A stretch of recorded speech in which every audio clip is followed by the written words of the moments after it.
The New Orleans Pelicans have entered the race to sign Kyle Lowry in this free agent class, but because of a lot of their cap constraints, they are forced to perform a sign and trade to bring in the players. So in this video, we're going to look at 4 sign and trade scenarios that sends Kyle Lowry to the Pelicans that would definitely benefit the Raptors. Let's get into it.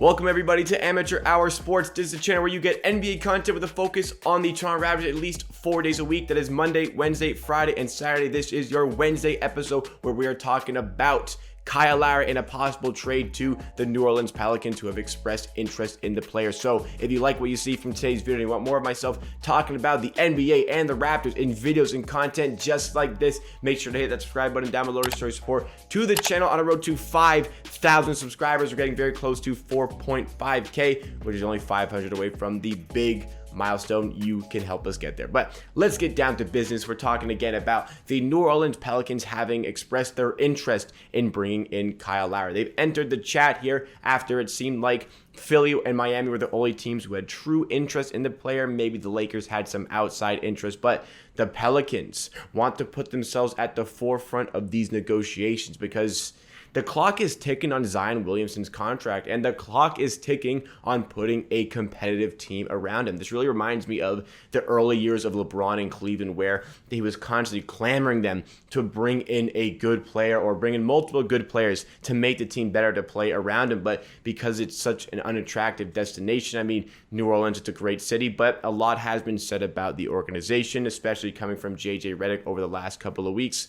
Not a great place to go to. It's very difficult for the New Orleans Pelicans to bring in players. So looking at a free agent class, they're looking at Kyle Lowry like somebody who can come in and sincerely benefit this team. Because last season, they definitely underwhelmed. They had to fire their coach, Van Gundy, at the end of the season. They need to get the most out of Zion Williamson, who I believe is going to be an MVP one day. He's got, I don't want to say really has a skill set. He's just an absolute beast, an absolute tank, and almost unguardable on the court. But they need to have the right pieces around him. And Steven Adams bringing him in last season wasn't the right piece around him because it just clogged up the court so much for players like Zion. So would the likes of Zion, would the likes of Brandon Ingram, young players like Jackson Hayes as well, maybe Nickeil Alexander-Walker you throw into there, they need to get something out of these guys. And who better to bring in than Kyle Lowry, the court general, who always elevates the level of his teammates and is a serial winner, who can hit big shots,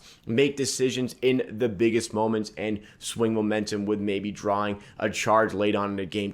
He's just a great winner. He knows how to get winning done. A lot of the people in New Orleans, no disrespect to the organization, they don't know how to get winning done. So Kyle Lowry would be a great player to bring in. It would be a huge upgrade to Eric Bledsoe, who, if in these negotiations they want Lowry, are going to have to find a suitor for Eric Bledsoe. I will say immediately, he's making quite a bit of money. I believe he's making about $16 million.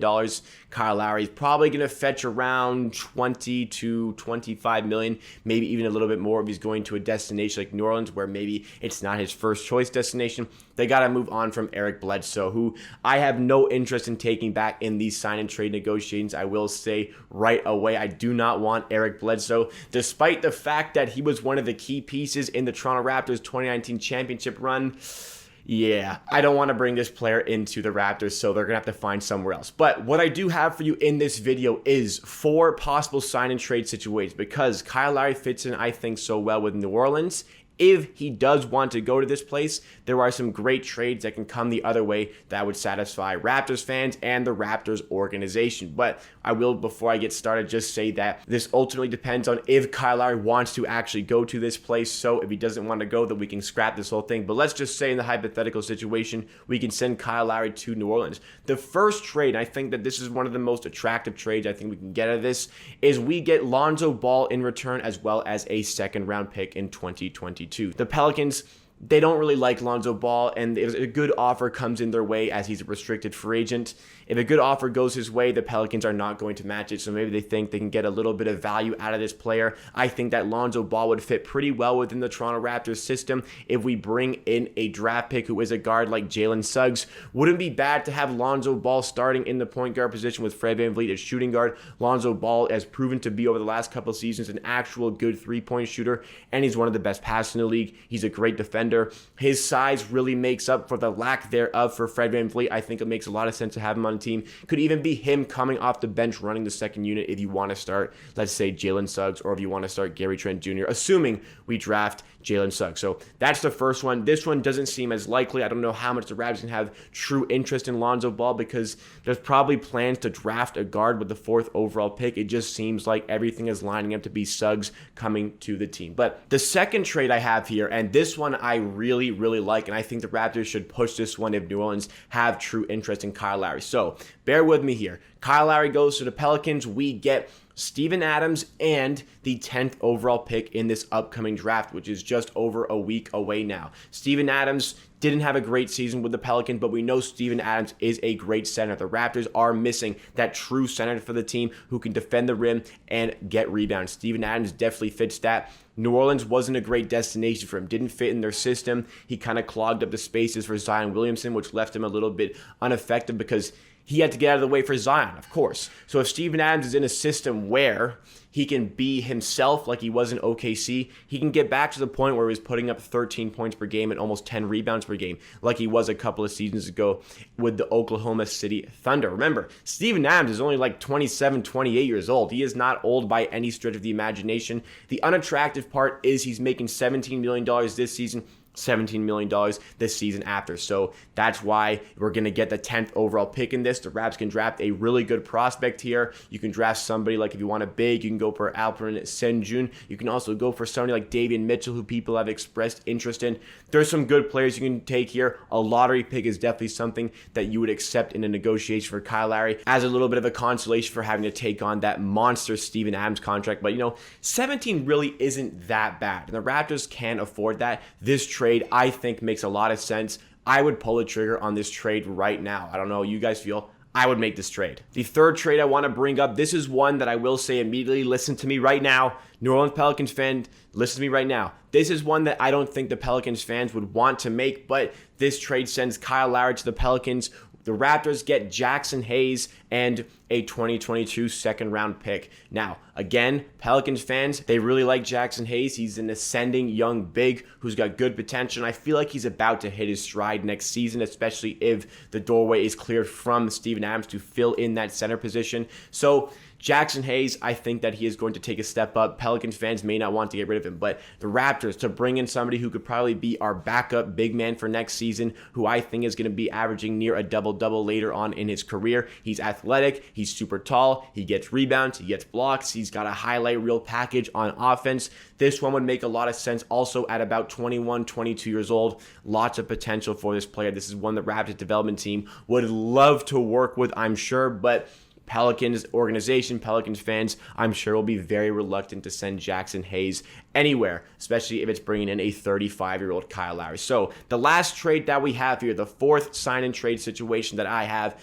is Kyle Lowry goes to the Pelicans. Of course, the Raptors get back Nickeil Alexander-Walker, the Canadian shooting guard, as well as a first-round pick from next season. Because assuming the Pelicans bring in Kyle Lowry, you have to have the expectation that they are going to improve. Just look at the effect that Chris Paul had on the Suns. Going from a team who hadn't made the playoffs in almost a decade to NBA Finals appearance. Maybe they even win the damn thing. Now they gotta win 2 straight games to get there, but the fact that they're this far really showcases what a point guard in the style of Chris Paul and Kyle Lowry can do to completely transform a team, even immediately after one offseason. So, assuming the Pelicans bring in Kyle Lowry, they're going to expect to be a playoff team, and that first-round pick for next season won't be as valuable as the one from this season. So, bringing in an ascending shooting guard like Nickeil Alexander-Walker and a first-round pick for next season, this one makes sense for me. Alexander-Walker would be a nice scorer off the bench. I think there's potential in him. Bring him home. Maybe playing in Toronto will just help him find that new level, and just having scoring on the bench would significantly help this Raptors bench, which I think is a little bit thin. This makes sense, I believe, for the Raptors. I'm not sure if the Pelicans would want to go for this type of trade where they have to give away a first-round pick and a young player, but I think that a trade around Alexander Walker and maybe some future assets like picks does make sense for both teams. The Pelicans they're really in a win now situation where they have to bring in players to satisfy Zion Williamson. I don't think there's really any better player to do that than Kyle Lowry or maybe a guy like Chris Paul, but Kyle Lowry is going to be a lot cheaper, and I think Kyle Lowry is just as effective as Chris Paul on a team. We've seen this season, we've seen this playoff season, what a point guard like that can bring to a team who is struggling to find success with their young superstar. Reminds me of Devin Booker. Zion Williamson needs to get satisfied if he is going to be happy in New Orleans. The Pelicans need to act now, and they need to act fast and bring in players who are going to help them win.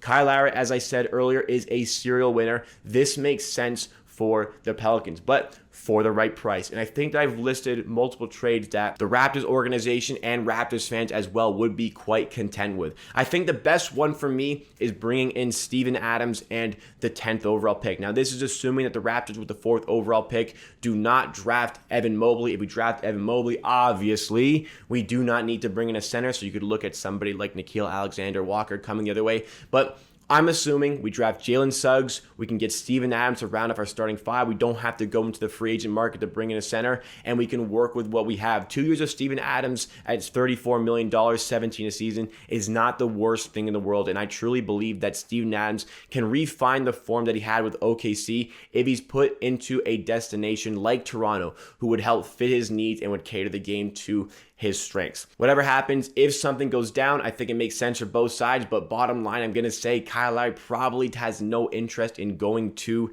the New Orleans Pelicans. I'm sure he would much rather prefer a sign and trade with the 76ers or just signing straight up with the Miami Heat. So let me know what you guys think about these Kyle Lowry sign and trade scenarios with the New Orleans Pelicans. Do you think that Kyle Lowry fits in with the Pelicans? Do you want to make a trade for the Pelicans? Which one did you like best? Did you hate them all? I want to hear all of your thoughts and opinions in the comments down below, because that wraps it for me for today. Thank you so much for watching this video. If you are still here, be sure to smash that like button. If you did enjoy the video at any point, it really goes a long way to helping me out, growing the channel, helping us reach some new viewers. Also showcase to me that you made it to the end of the video. Check out our Twitch channel, twitch.tv/amateursports, where we're going to keep you satisfied with NBA content in the offseason, plus do some other video game content, just having a good time with a great group of people. Link is in the description. Subscribe to the YouTube channel on a road to 5,000 subscribers. You can help us get there by subscribing. When we get there, I am going to shave my head to celebrate, as I promised. Other videos by the channel that you may enjoy, and always remember, at the end of the day, believe what I say, and if you disagree, that is okay. Enjoy the grind, and I'll see you again next time for another video.